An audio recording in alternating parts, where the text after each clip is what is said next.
Ashama harka fuuneen daawwattoota hordoftoota Reedii Adamtuu akkam nagaa keessanii nageenya koo kan jaalalaa fi kabaja bakkuma isin jirtanitti isin haadha qabu kan isin jedhu Reedii Adamtuu bi egaan daawwattoota hordoftoota keenya qophii ajaa'ibaa tokko qabannee isiniif dhiyaannee jirra hamma xumura qophii keenyaatti nu waliin turan affeerraa qooti.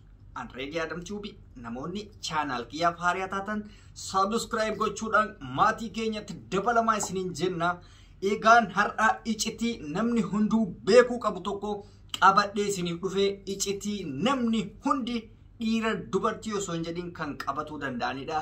Innis waa'ee wal balleessuu fi wal balleessuu dhabuuti irratti dhimma lubbuu fi dhimma lubbuun jiraachuu dhabuuti waan ta'eef hundi keessan qoora qalbiidhaan akkana dhageeffattan abdii guddaan isinirraa qaba. Osoo beektes ta'e osoo hin beekin wanti kun si mudatuu danda'a waan ta'eef na hordofa. Innis maalinni egaan akkuma beekamu namoonni gama duraanii yookaan duraan gaafa wal saaxila yookaan wal balleessuu barbaadan gamuma jaalalaa kana keessa wal galchanii akkuma hin taanetti dogongorsiisee qaama ergisiisuu dogongorsiisee viidiyoo irraa waraabbatu wantoota akkasiitti wal balleessaa wal nyaachaa turan. Har'a garuu wanta haaraa hedduutu nutti dhufaa jira yookaan argaa jirra amma jechuudha yeroo ammaa kana. Innis maalinni bilbilumaan hiriyaan kee osoo ati teettee haasoftuu atamma ani hiriyaadha jechuun gaafa hiriyaa kiyya taate sibira taa'ee akka fedheen haasa'a sibira taa'ee akka fedhe qullaa ta'ee haasa'uu danda'a. Wantoota akkasii fayyadama. Gaafa akkanaa kana namoonni moobaayilii fayyadaman kaameraa dhoysaatu jira. Kaameraa yoon moobaayilii bakeetirra gubbarraa waan bira gorogortaa inni duuban si waraabaa jechuudha. Viidiyooleen iccitii sanii waraabame hedduutu jira kan qaam keessattuu kan shamarranii ragaadhaaf akkanaa ta'u jedhee viidiyoo tokko qabadhee dhufee jira. Haa ta'uuti yoon isin argisiise mootuu zaahiratti feesbuukii waan yuutuubii fi wantoonni adda addaa waan nama adabaniif bifuma sagaleetti yoo xiqqoo dhageeffattan tola. Maaliif isheen jaalallee isiititti haasa'aa jirti garuu qaamni ishee qullaa jirti. Hiriyaan ishiitis akka nama teettee moobaayilii gorogortuu fakkeessitee qaama isii qullaa kanaa fi haasaa isiin jaalallee isii hojjaatutu san gootee waraabde. Erga waraabde public harkaa goote jechuudha. Harkaa addunyaa irratti gadhiiste. Isinoo akkamitti isin mudatuu danda'a kan jedhuuf yoo hiriyoota qabaattan gara hiriyootatti isa malee gamni biraa immoo maalinni kaameraadhaan akkamitti waraabamtan namni hedduu amma iccitiidhaan kaameraa dhoysaatiin waraabama yeroo hedduu namni akkamitti fakkeenyaaf jaalallee biratti ijaazaa bu'u jira. Hiriyaa adda addaa bira ijaazaa deemuutu jira fi wantoota hedduun gama hedduun waraabamuu dandeessa. Kan mana madaamama dura isinii himee jira.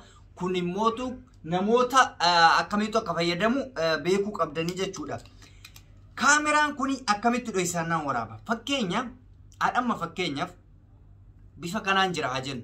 Nama tokko gaafa waraabuu barbaade kaamera makanatti uffata ta'e wayii waanuma ta'e wayii kaa'ee amma fakkeenyaaf ijji kaameraa xiqqoo tana ilan waan xiqqoo sana malee isa kana yoo shaffante rakkoo hin qabu. Isuma akka sanaa shaffanee yookaan dhoysee bifuma yookaan kompiitaruma san duuba fakkeenyaaf ila kompiitara isinitti mul'ata fakkeenyaaf inni achi isinii kaa'ee kompiitara duuban keessa ati kompiitara malee kaameraa duuba akkatti si waraabuun argitu. Yookaan immoo boraatiiwwan san argaa jirtaami boraatiiwwan san jala bifuma wayiitiin akkanumatti keessee ati boraatii san malee kaameraa asii si waraabuun argitu. Bifa kanaan si waraabanii biizines adda addaa fi wantoota dhiibbaa jireenya keessatti uuman hedduutu ta'amaa jira jechuudha. Kaameraan mana madaamoo kan jedhu odoo isatti hin deemin dura viidiyoo ijoollee waraabde san irraa hubannoo akka ta'uuf sagalee qofa akka dhageettan abdiin isinirraa qaba. Fakkeenyaaf amma yoon akkatti isin argisiise dhiibbaan irratti qaba. Argitanii dhiibbaan irratti qaba. Bifuma sagaleetiin dhageeffadha.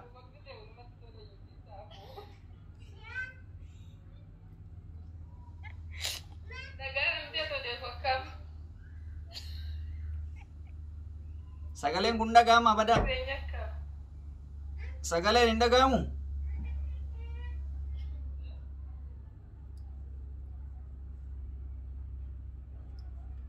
Sagalee isaa baay'ee laafaadha. Sagalee isaatu baay'ee laafa.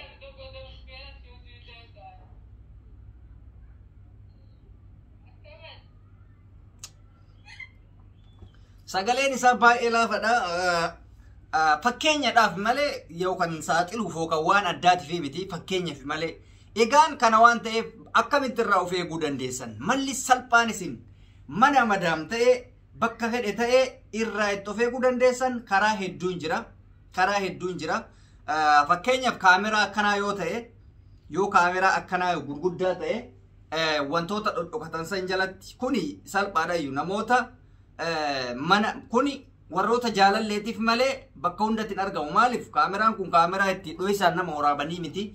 Garuu mana keessatti jaalallee kee walii yoo jaalala dabarsuuf yookaan akka tasaa dhokattee isa dubbisuuf deemte bifa akkanaati si waraabbatee miidhaa inni sirra geessu tokkoffaa paabliik si godha, lammaffaa maallaqanaa hawwaliif si cinqaa waa meeqa si godha. Kanaaf karaan kan ittiin of eeguu dandeessu salphaadha. Karaan immootu kan mana madaam keessa kan akka lilmootitti yookaan marfeetitti dhokate kaameraa xiqqeenyi isaa jechuudha. Xiqqeenyi isaa kan moobaayilii kan hin geennetu jiran xiqqeenyi isaa jechuudha. Kan ija filashii tana qofa kan geettu argitanii kaameraalee akkasii gurguddaan kun dhokatanii diniin ta'an jechuudha. Mana madaam keessatti madaam akkasiin gootu maal wanna akkasiin hojjetu. Ila ijoollee madaamis haa taatu wantoota akkasii dhoysanii Google irratti birrii miiliyoona meeqan isin gurguratan ana isin hima. Birrii miiliyoona meeqa kaameraa xiqqoo tana bitatee miiliyoona meeqatti isin gurgurata. Viidiyoon kee hin bitama Google keessatti.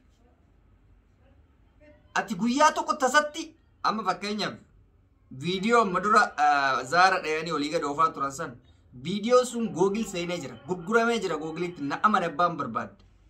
Viidiyoo san Google keessatti gurguramee jira abbaan feete sarchii yoo goote argatuu hin dandeessa.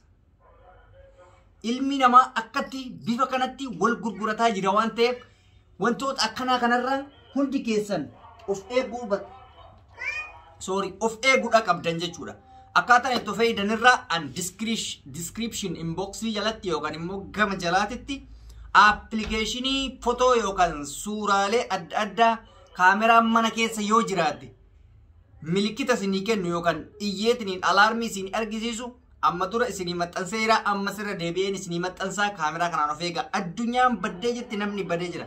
Nama meeqatu maraate anamma ebalu jechuun barbaadu malee icitiidhaan kan inni quba hin qabne kan abbaan of hin beeknetti viidiyoo waraabamee hawaasa muraasa fi namni nu bira gaheetu jira.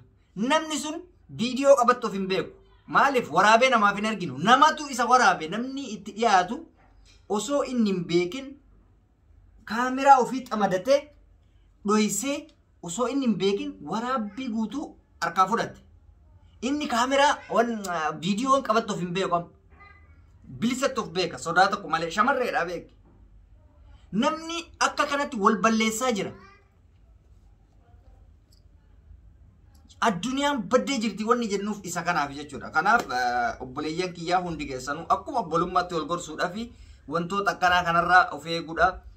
Inni dhumarratti isinii dhaamu tokko jiraate yeroo viidiyoo bilbiltan iskiriin riikoordii waan jedhamutu jira. Haasaa kee haasaa moobaayiliin nama waraaba namoonni hedduu hin beekan. Haasaa akkasiitirrallee of eegaa isiniin jedha. Egaan appilikeeshinicha description inboxii kiyya jalattiin argattanii hundi keessanuu achi jalaa buufattanii haala itti fayyadamtan kanuma achirraa argitan ta'a. Yeroo kaameraan mana keessa jiraate innuun iyyaa bakka kaameraan jiru san kallattii yoo danda'ame deemee isin barbaachisa waan ta'eef har'aaf qophiin an qabadhe kana fakkaataa rabbi isin haa eegu irraa of eegaa isiniin jedha. Ani kan isin waliin ture Reedii Adam Tube. Namoonni chaanaala kiyyaaf haaraa taatan subscribe gochuu maatii akkanaa taatan kabajaan isin gaafadha. Oolmaa gaarii.